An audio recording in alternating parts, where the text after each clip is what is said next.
Y el domingo que viene los argentinos vamos a ir a las urnas por segunda vez en una elección nacional. Vamos a abordar este tema ahora, por eso está con nosotros Jerónimo Bailone. ¿Cómo estás? Bienvenido, buenas noches. Buenas noches.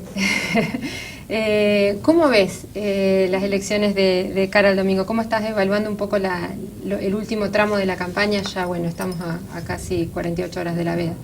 Bien, en primer lugar creo que hay cierto grado de expectativas en torno a cuál puede ser el resultado de la elección, si ya la elección está cerrada o no. Creo que en ese sentido el tema de las campañas electorales han marcado dos contrastes muy fuertes.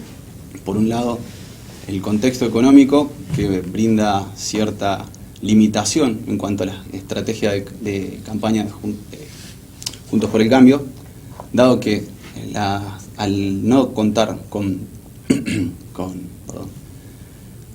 ciertas... Sí, con resultados efectivos, sí, te está resquebrajando te está bombardeando la posibilidad todo el tiempo. Claro, entonces, incluso estos días, en este momento, otra vez con el dólar yéndose para arriba, que lo están manteniendo a presión, sí, qué sé yo, crea una incertidumbre hoy estuvo encima de los 62 pesos. Sí, mañana hay que ver qué pasa, porque esto hay una tendencia ascendente que es la incertidumbre, digamos, de la gente, de hasta cuándo se sigue con este plan, cuándo este plan hay que sí o sí cambiarlo, porque evidentemente no consigue contener las distintas variantes de la economía. Esto está jugando evidentemente en contra del gobierno, de Juntos por el Cambio. Claramente, y entonces en ese sentido la estrategia de campaña tiene que virar a profundizar la lógica de polarización. El problema es que al no estar Cristina Fernández de Kirchner encabezando la lista de lo que hoy es el Frente de Todos, y sin estar teniendo tanta relevancia en la campaña electoral, se complica y dificulta mucho más la posibilidad de progresar y de incrementar el caudal de votos, sumado a los altos índices de rechazo a la gestión y valorando negativamente la situación económica actual, contrasta un poco con esta idea de la estrategia que plantea el Frente de Todos, que se centra en general en dos grandes ejes. Por un lado, ya desde el mismo nombre, Frente de Todos, apelar a un reconocimiento no solo de la unidad del espacio opositor y principalmente del peronismo, sino también ampliándolo a la unidad de los argentinos. Y esto se complementa con la otra idea fuerza que tiene la campaña, que es poner a la Argentina de pie. En ese sentido, los spots de campaña, los discursos de campaña, incluso el mismo cierre de Alberto Fernández en el último debate, el domingo pasado, marca un poco esto, es consolidar una idea de reconocer que la situación económica es difícil, es compleja, que hay que impulsar de políticas consensuadas para salir adelante y que el Frente de Todos tiene los elementos para justamente poner al país de pie, sacar al país de esta situación. Y el eslogan de Macri de sí se puede, como le dijo Esper en el debate, no pudo en estos 4 años presidente, me dice que ahora va a poder. ¿No le juega en contra o es un poco la marca registrada de Cambiemos? En ese sentido es una apuesta arriesgada, por lo menos, por no decir demasiado arriesgada. El problema principal es hay cierto grado de contraste en la estrategia de campaña de 2015 con la actual, en el caso de lo que fue Cambiemos, hoy es Juntos por el Cambio, principalmente porque mantener el eslogan de sí se puede en un contexto, cuando uno es un candidato opositor, no es lo mismo que después de 4 años de gestión, donde hay prácticamente muy pocas políticas que puedan ser reconocidas como positivas por parte de la amplia mayoría de la ciudadanía. Esto además, volviendo a la campaña 2015, había una lógica... No, porque aunque le reconozcan algunas políticas positivas, al estar la economía tan mal y la situación de las pymes y el bolsillo del ciudadano común tan mal, es como que no pudo nada. Además, en aquel momento una era valoración sí muy se puede, negativa. el mensaje era sí se puede cambiar la situación que había en el 2015. Y a eso se sumó una gran cantidad de gente. Exacto. Hoy el sí se puede, en el medio de una situación económica desoladora, ¿qué es lo que se puede? O sea, vos estás planteando que ya la estrategia es, digamos, de un nosotros inclusivo, desde el Frente de Todos. Ya sí. Todos, e incluso se empezó a hablar, valga la redundancia, en un spot de campaña con el todes, con el lenguaje inclusivo. y sin embargo en otras fuerzas, como por ejemplo la izquierda le habla a su electorado y es cerrado, digamos. A los trabajadores. A los trabajadores. Y esto me hace acordar a la campaña de algún paper que leí alguna vez, de la campaña de Alfonsín contra Luder en el 83, donde Alfonsín empezaba sus discursos diciendo argentinos. O sea, ampliaba el juego. Y Luder hablaba de compañeros. Lo cual era un nosotros excluyente y cerrado, digamos. Quizás tenga un poco que ver con eso, con abrir un poco el juego hacia el electorado y acaso cerrarlo. Claro, ahí retomando un poco lo que decís, que es muy interesante. En primer lugar, esta idea del frente de todos, de jugar un poco con esto, con el todos, todas y todes, apunta, creo, a ciertos sectores más vinculados al progresismo, juveniles, y especialmente al voto joven, que pues, claramente respalda muy poco. Hay muy poco porcentaje de votantes jóvenes que vayan a elegir o que hayan elegido al candidato, al actual presidente Macri en las últimas elecciones, y lo mismo en todas las encuestas que uno ve. Y retomando un poco esta idea del sí se puede, creo que justamente apunta a consolidar y a retener el porcentaje de votantes que respalda al oficialismo en cualquier escenario posible, y además tratar de apelar a esta épica de si se puede dar vuelta a la elección, si se puede revertir el resultado de las PASO. Es como una epopeya épica también esto. Si se puede, con 15 puntos de ventaja. Bueno, si el gobierno consigue retener lo que tiene, ya está. Es un gran logro. Sí, yo... En esta situación, si consigue retener lo que tiene, es un logro. Particularmente creo que es muy probable que las tendencias marcan como que va a consolidar su núcleo de votantes. La estrategia era tratar de captar todos los votos de Gómez, Centurión y Espert, que después de los últimos dos debates, especialmente en el caso de Espert, pero también Gómez Centurión, si bien con una performance un poco más deslucida quizás, pero mantuvieron su eje discursivo, fueron muy concretos y muy concisos, y en ese sentido creo que van a salir fortalecidos después del debate, manteniendo, sino ampliando un poco su base electoral. Eso claramente perjudica al gobierno. Claro, y Fernández ya obtuvo un 47% en los pasos, o sea que ya está 2 puntos arriba. Y que la proyección le da arriba del 50%. ¿Vos crees que van a llegar al balotaje? En principio, no quisiera hacer un pronóstico. No hay que hacer pronóstico, es verdad. Especialmente en política. Y en política argentina, que siempre nos da alguna sorpresa, que nos entretiene a los que nos interesamos, a los territorios en este sentido. Pero yo creo que es muy difícil, por no decir altamente improbable, que haya un escenario de balotaje. Entonces el desafío es ver cómo se articula la transición, empezando en el caso de que ganara el Frente de Todos y Alberto Fernández fuera electo presidente el próximo domingo. El desafío va a ser cómo empezar a articular la transición, especialmente con esta lógica discursiva de algunos sectores del oficialismo, tensionando un poco la relación, tratando de profundizar la grieta, las diferencias y el contraste, para por ejemplo, el caso de Pichetto, el caso de Carrió, que son figuras que tienen unos discursos bastante más intensos que lo que suele tener el presidente, pero incluso el mismo presidente en el debate el último domingo, planteando un contraste, ellos, haciendo siempre referencia a ellos y nosotros. Pero es la última semana de la campaña, es comprensible. Yo creo que si el resultado del domingo es como mucha gente prevé, el lunes se ponen a conversar.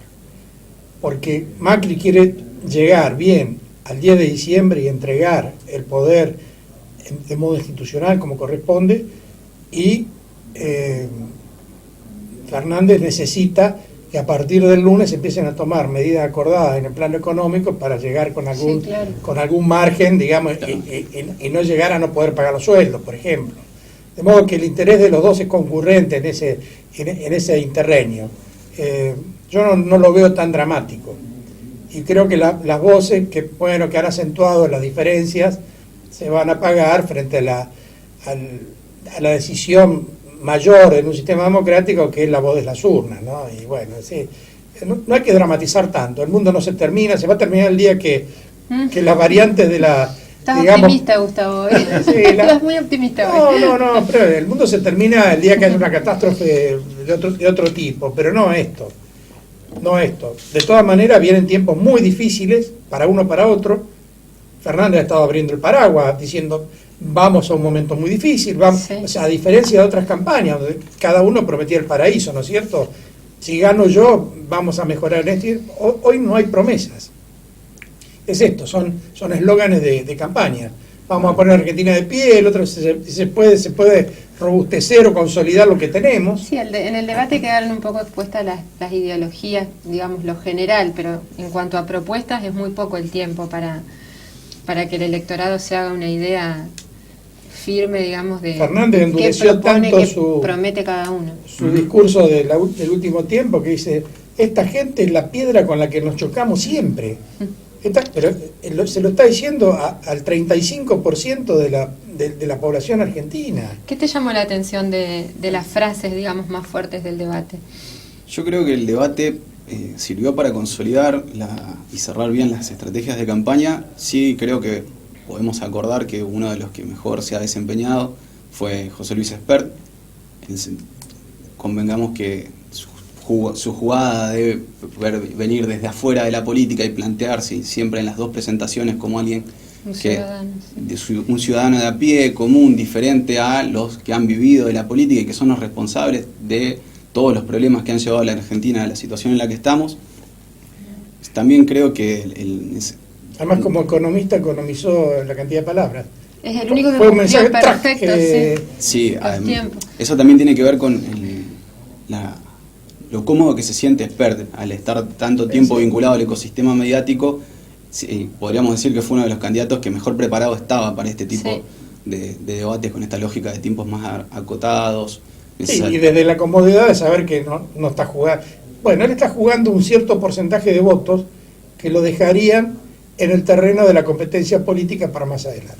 Claramente eso es lo que está jugando. Está jugando a dejar establecido un cierto piso de respaldo para poder competir en el mediano y en el corto plazo en próximas elecciones. También instalar algunas ideas o algunas cuestiones que vayan poniéndose en agenda de a poco para empezar a discutir desde una perspectiva vinculada a la postura que tiene, que es bastante... ¿Y con Labaña qué crees que va a pasar? Que también es una construcción de acá, porque tiene sacó un 8%, que es una muy buena base, quedó como la tercera opción, digamos, pero sin embargo está muy, muy lejos de esta polarización Macri-Fernández, digamos.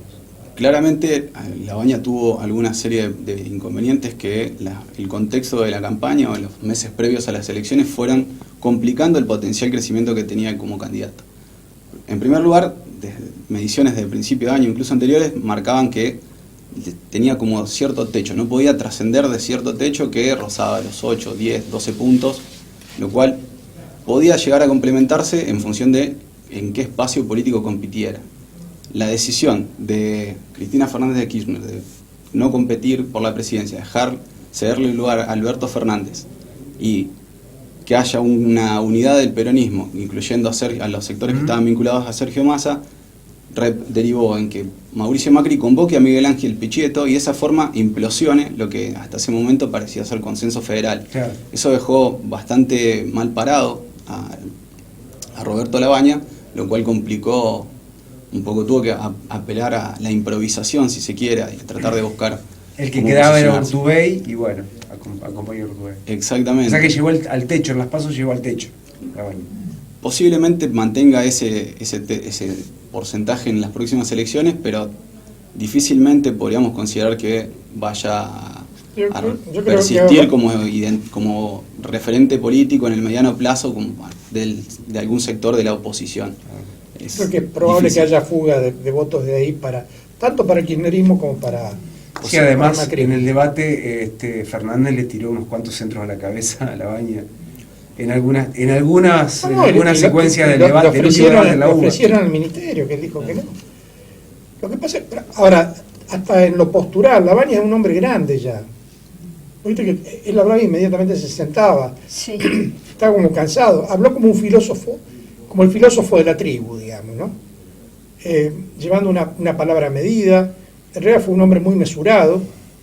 Lo que pasa es que en estos debates lo que se pide es fibra, ¿no? Sí, Entonces salió golpeado por malas razones, porque en realidad habló como el hombre que después de haber vivido una larga vida en la Argentina, con lo que eso significa, un país de inestabilidad permanente, de picos y bajos permanentes, él llevó un mensaje de, digamos, de un hombre que hablaba con una buena filosofía, diciendo, bueno, hay que buscar los acuerdos, buscar los consensos, esto, lo más allá, a partir de la experiencia de toda una vida.